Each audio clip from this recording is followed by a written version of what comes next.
Hello, I am Jody Wolf. You're watching Expoz, August 24, 2016 at 11:11 p.m. Birmingham. You thought you got rid of me for the night, but you know what? One of the first blogs I wanted to give you today was the one I have here. And I had it laying right here in a huge stack of books, and I forgot about it. And it was laying on top. I moved it aside and wrote some numbers on another page, and I picked up a wrong book, and I've been working out of it. But let me give you some of these titles, and I will put them in the box below. This is some information that you'll want to hear. And if you have not heard of Steve QUAYLE and Timothy ALBERINO in their book called The Unholy Sea, Part 1 and Part 2 on DVD. You can buy it, of course, but you can see in a nutshell them making two presentations. They will blow your socks off. Absolutely, when I didn't think I'd learn anything else about Peru, then I'm hearing brand new stuff all over again. This Timothy ALBERINO and Steve QUAYLE, these guys are fantastic together. And it is The Unholy Sea, S-E-E. And I just urge you to punch that in with that name, QUAYLE and ALBERINO, YouTube, Part 1 and 2, and you're in for a treat. I promise you, you're in for a treat. You're in to kick back and sit back and get you some cheese crackers or peanut butter crackers. That's it. Also, I have another one. And I think it is as important as far as interest-wise. In fact, probably more so. I have been, my past history, I've done a lot of stuff, okay? Age 23, I went to the police department. This is the tiny kingdom of Alabama, a place called Mountain Brook. We had I'm probably 20% Jewish population in our tiny city of 19,000 people. And I knew a lot of Jews because you got the Knesset right there, you got the Jewish Federation and some others. They're all right there. And we work extras and parties, and we work different things. So through that means I got to know several. Plus, my wife owned a beauty shop in the same town.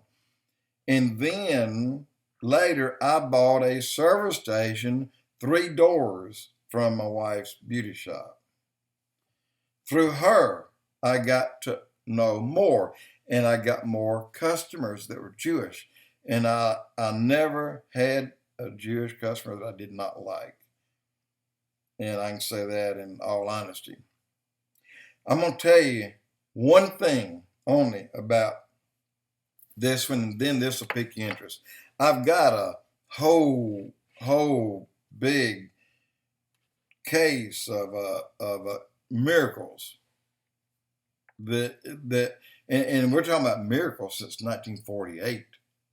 I mean, but here you got Israel. They need some F-16s. They need something bad. And this is back when they were going to try and take out the Iraq's nuclear facility.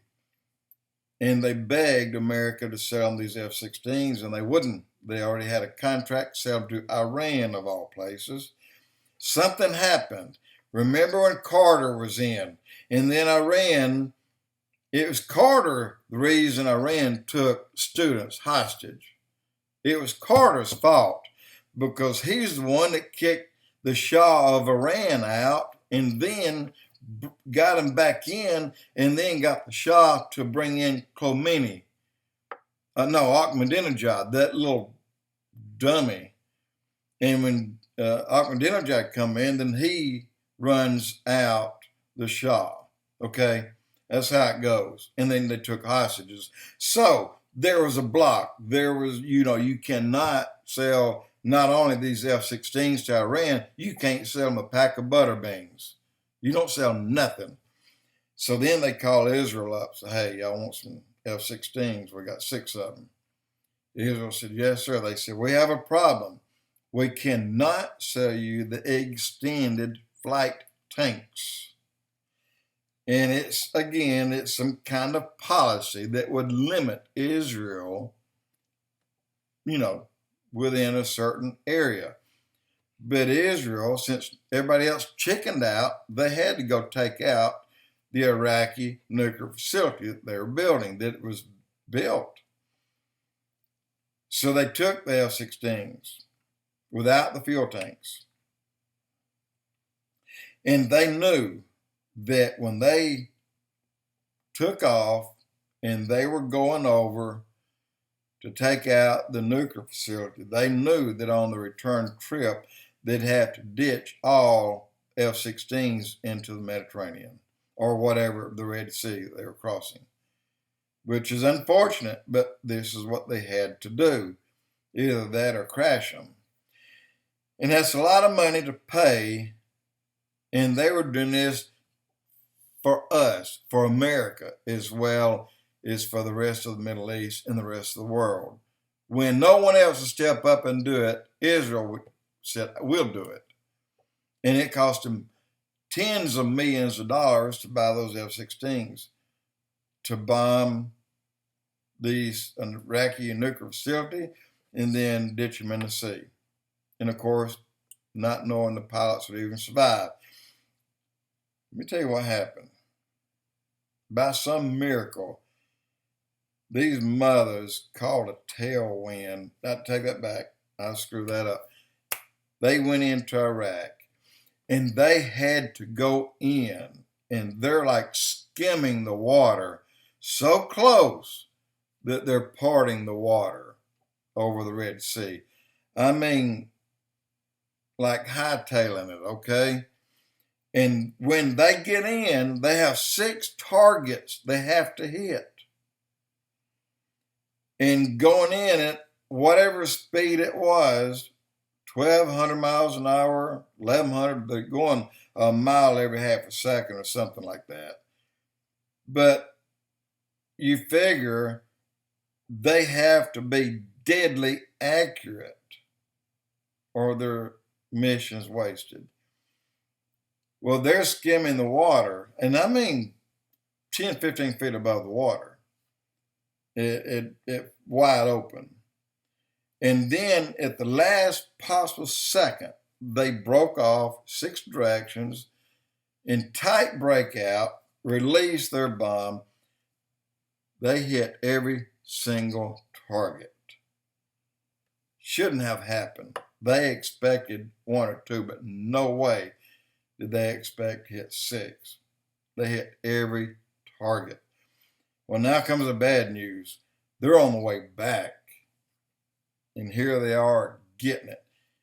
And some crazy thing happened to the command center in Iraq. They never leave the command center. They have to watch everything that's going on. And they would have watched an interruption in these F-16s had they been looking. They took a lunch break. And the last guy out of the room flipped a switch. They take an hour lunch break. And before they got back to get it turned on, they're hearing on the radio. I think Saddam killed them all. But the F-16s are on the way back to Israel. And they hadn't let up. Speed is the same. But a miracle occurred. They caught a tailwind. that pushed them at even faster speeds without keeping it pegged. They landed these planes on Israeli airport right there in the cap, and you know what I'm talking about. And when they landed these F-16s, the engines quit on every single one of them. When they sit down, the engines just quit. So they're scattered at different places across the runway, and the trucks go out, pull them in. There's not a drop of fuel in either one of them. Not a drop. And in fact, there was none in the fuel lines. There was none anywhere. Those engines stayed running and gave them enough push by God just giving a little bit of breath behind it, pushing them. If that's not a miracle, wow. But this is one out of hundreds. So here's what you can do to see that. Go to Prophecy Watchers YouTube. Gary Stearman, in one title, which was 2 or 3 months ago, was Bless Israel. And when you hear that, you'll see what it means to bless Israel, because you'll get it back.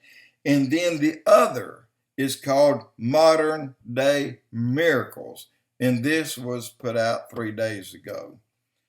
Gary Stearman, the host, and then the guest, his name is Rabbi Menachem, M-E-N-A-C-H-E-M, Cohen, K-O-H-E-N. And the reason I'm spelling the name and giving you the name is because I take a Temple Mount Institute newsletter that keeps me up to date on where they are in building and making the things that will be used when the temple is built. One of them are the garments for all the people that who assist in this part of the temple, and the garment for the chief rabbi that will go into the throne room of God. Only one person allowed in there, and his last name is Cohen. And I got chills because one of my best customers in Mountain Brook was Cohen. Cohen, I knew, was C-O-H-E-N. This Cohen, Rabbi Cohen, on the 2 prophecy watchers, is K-O-H-E-N. I just had to say, I bet y'all know some kinfolk of the head honcho that's going, I don't think he'll high five it with God, but he'll be in the same area. Of course, he'll be shielded by the wings of the protectors of the Ark of the Covenant. He'll be behind those. There'll be a lot of things that'll keep him from dying because he can't look at it. I mean, if he does, he drops dead. But he'll be in the same room. I just wanted to pass that along. And you got it. The Unholy Sea, Steve Quayle, Timothy ALBERINO. Look it up, YouTube it, and it'll be a treat. It will be a treat, I promise you. Anyway, I had to bring that in. One of the main ones, and it will be something that you will like, your jaws will drop. It's just that, I mean, wow. It'll take you back. And that's both of them. That's the Miracles of Israel, and the other is the Unholy Sea. That one will chill you to the bone. Jody Wolf Expoz.